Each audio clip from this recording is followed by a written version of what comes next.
As always, nothing beats a cup of piping hot coffee. Hi, my name is Ram, and welcome to the Coffee Table Talks. Welcome to this episode of the Coffee Table Talks. Wherever you are, whatever you do, I hope you're doing great right now. This episode talks about something that's very special and very important to me and for many others. Now, there are some people who may be facing a lot of challenges and difficulties and self doubt and lack of self confidence and lack of self belief. And it all boils down to us looking down on ourselves. Like we think that, hey, we don't have any hope. We don't have anything at all. We don't believe in ourselves to the point that we sometimes question our contributions to each other. And then we slowly sink in to the point that we think that people wouldn't like us, people wouldn't accept us, people wouldn't embrace us for what we are. I've been through that situation, and it's really rough to think that every single time you try to cheer yourself up, things start to pull you down. It happened to me many times. And so would a lot of people close to me, probably somewhere listening to this podcast right now, are having that blue feeling. They're feeling the blues. They think that, oh, I'm sad. Oh, nobody likes me. I'm a mess. I'm a piece of work. I don't know what to do. And suddenly, I thought, why not share my perspective? Why not share my thoughts about feeling down and despondent to the people of this podcast? I mean, hey, I may not be a perfect advisor for things, but I know with a cup of coffee, everything's going to be fine, right? And so here goes. I want to talk about self confidence. I want to talk about self worth. And I want to talk about a single question that pops into my mind every time I give this pep talk. What is the good in you? And so many of you might be asking, what's the big idea, Ram? Why ask what's the good in us? Well, makes sense, but let me just tell you a quick story of how I got this idea. So, a few years back, I was an executive at a call center company, a BPO company, and I got these training materials in which there are rules and tips and tricks on how to become an effective customer service representative. So, on one of those slides, I got the idea. It says, appreciate the good in you. So, come to think of it, appreciating the good in yourself. And that's very crucial for customer service reps because they want to give your customers a good bargain at everything. So if they appreciate and understand what's good in them, they'd be able to shine it out and give the customers a good day ahead for solving their problems, for being enthusiastic, for making sure that the customer felt heard and understood. And so that's the idea that I wanted to consume when I was training my agents. That I wanted them not just to be mere agents, but also to be bringers of positive thinking, of optimism, and of confidence in themselves. So a few months went by, and suddenly, long story short, I got laid off from that company. A week later, I got another job as a trainer for a technical vocational school here in the Philippines. And I got my materials. Of course, I have to get my materials. Those are crucial for me to train my students. So I got my materials and then I tried to repurpose them as much as I can. Then I used them, this time to train aspiring call center employees, those who wanted to get inside the industry but for some reason or another, they could not. And so every single start of training, I would ask them to introduce themselves to me. And so some of them would tell their stories like, "Hi, my name is this and that. I'm a mere high school graduate. I don't know how to speak in English fluently, but I'd love to learn." And so suddenly, something crossed my mind. I mean, their enemy is not the English language.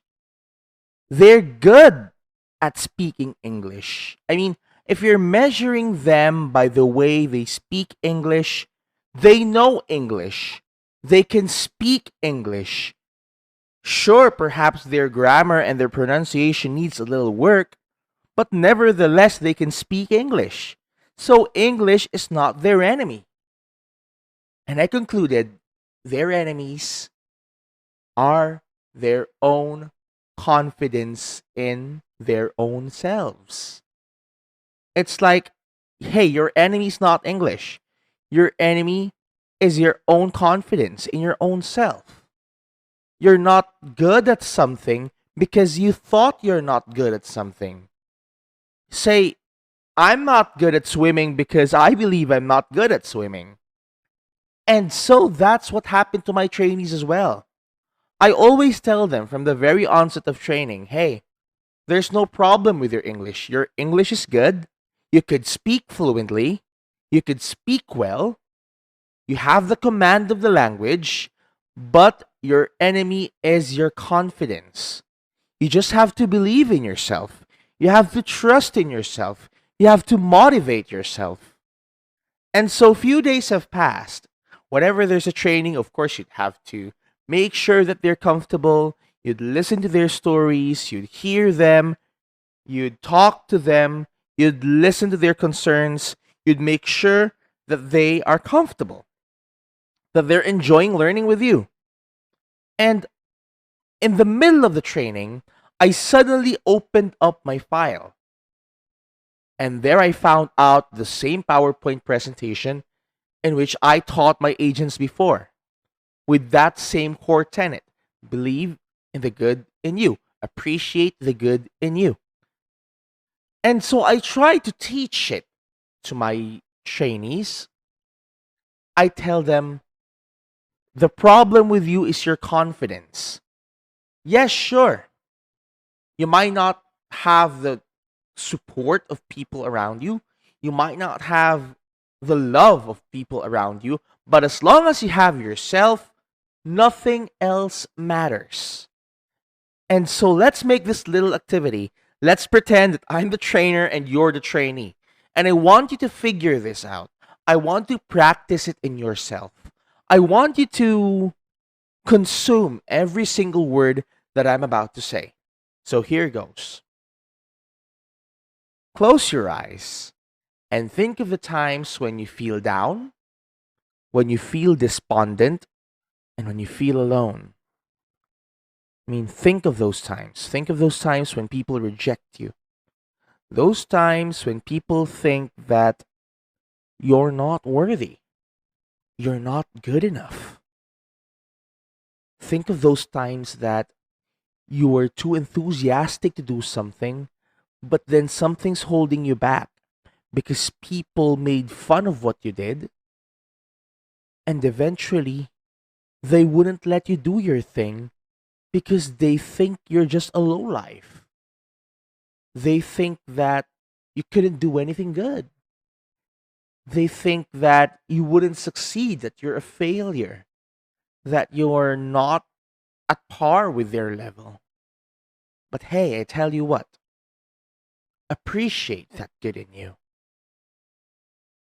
As you imagine the times that they rejected you, imagine this time the good that you have, some positive attribute in you that you know is a special character that you have. That's something good in you that you know that despite every single opposition, you'd always have that. I mean, think of yourself as someone from the outside and you're assessing your own self. and look at that self of yours and ask, what is that good in you? What is that something that you should be proud of? What is that something that you should embrace? What is that something that you should love about yourself? And when you imagine that, and when you think of that, appreciate, embrace, and welcome that good in you. That activity is being heard and being realized by my trainees every single batch, every single month of every single year that I have taught. And so I always tell them, just believe in the power of your own selves. Believe in the good in you, and you will succeed. I have a story of this perfect example. There was this one trainee of mine who couldn't speak a word of English at all. I mean, he could, but he couldn't construct sentences, let alone phrases in English. And so I told him, what is the good in you? And he told me that the good in me is that I'm a hardworking person. I'll work hard and strive hard to achieve my dream. Now, that trainee of mine finished the training and he got rejected at several companies. I think he had six companies rejected him. And he thought of giving up. But then eventually, he realized that he had that good in him. He's a hard-working guy. And so he tried his luck one more time. What happened to him was he got the job. He got the job at a call center company. He became a big shot, a somebody. And then he just left that job to just switch jobs. Not really switch jobs, switch companies. He worked at a company that's nearest his home. So now he enjoys the best of both worlds. He works at a job he likes, and he's with the family that he loves. And that is how he got the good in him. That is how he harnessed the good in him. And so I'd like each and every single one of my trainees, and even you, if you're listening, to realize that good in yourselves. And whenever you do, always remember that I believe in you, and I also appreciate that good in you. Whatever it is, I want you to keep it up. And once you do me a favor and share that same message of hope to anyone who needs it and tell them to just believe in the good in them. And don't forget to give me a piping hot cup of coffee when we meet, and if ever we meet. And that is this episode of the Coffee Table Talks. I'll be seeing you next time. And don't forget, always believe in yourself. And when you believe in yourself, you're better than a cup of piping hot coffee. Thank you so much. I'll be seeing you next time.